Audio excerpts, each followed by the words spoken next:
Japan में पिछले 30 साल में चोरी नहीं हुई, कत्ल नहीं हुआ, कोई भूखा नहीं सोता। जलजले के वक्त कैंपों में सब कुछ रख दिया जाता है। कोई एक छटांक जरूरत से ज्यादा नहीं लेता। दयानतदारी में दुनिया में पहले नंबर पर हैं। आप सड़क पर करोड़ों रुपए फेंक दें, कोई नहीं उठाता। आप कंधा मारें तो सामने वाला माजरत करता दिखाई देगा।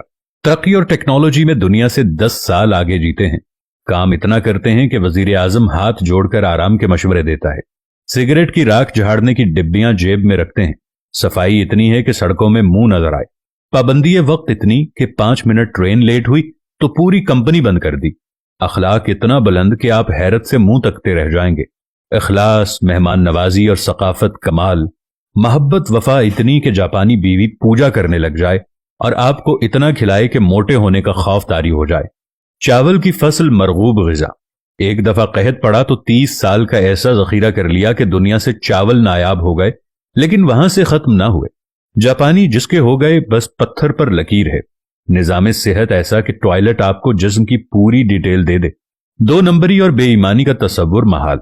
और अब आते हैं कि जिस मुल्क में लाखों लोग तबलीगी इज्तिमात में जाते हों, जहां लाखों लोग दावत दीन के लिए सफर करते हों, जहां से लाखों लोग बैतुल्ला, उमरा और हज के लिए जाते हों, मिलादुन नबी के मौके पर हर शहर में जुलूसों में लाखों लोग शामिल हों, जिस मुल्क में हर रात लाखों महफिल मिलाद और दरस कुरान होते हैं, जिस मुल्क में यौम आशूर पे लाखों लोग गम हुसैन रदी अल्लाह ताला अन्हो में अज़ादारी करते हों, जिस मुल्क में ईद और जुमे में बड़े बड़े इज्तिमात होते हों, जिस मुल्क में तस्बीहात पढ़ने वाले लाखों में और दुरूद सलाम की तादाद अरबों में हो, वो मुल्क ईमानदारी में दुनिया में 160वें नंबर पर है। और काफिरों का जापान दयानतदारी में नंबर 1 मुल्क करार पाए तो सवाल तो उठेगा कि हम किसको धोखा दे रहे हैं। हम खुद को धोखा दे रहे हैं या अपने खुदा को धोखा दे रहे हैं? क्योंकि हम दुनिया को तो धोखा नहीं दे रहे, दुनिया हमसे आगे जा रही है। दुनिया तो हर काम में आगे है। हम किसको धोखा दे रहे हैं? जब हमें ये सारी बातें सुनने के बाद समझ आ जाती है तो मालूम होता है कि हम किसी और को धोखा नहीं दे रहे, बल्कि हम सिर्फ अपने आप को धोखा दे रहे हैं। और खुदावंद करीम ऐसा मेहरबान है कि फिर भी हमें रिज़्क अता करता है। हम ऐसे मुल्क के रहने वाले लोग हैं कि जहां पर हर बिस्मिल्लाह डिपार्टमेंटल स्टोर, माशाअल्लाह करियाना स्टोर, अल्लाहू सब्जी वाला और ऐसे बहुत सारे नामों को आप रोज बोर्डों पर पढ़ते होंगे।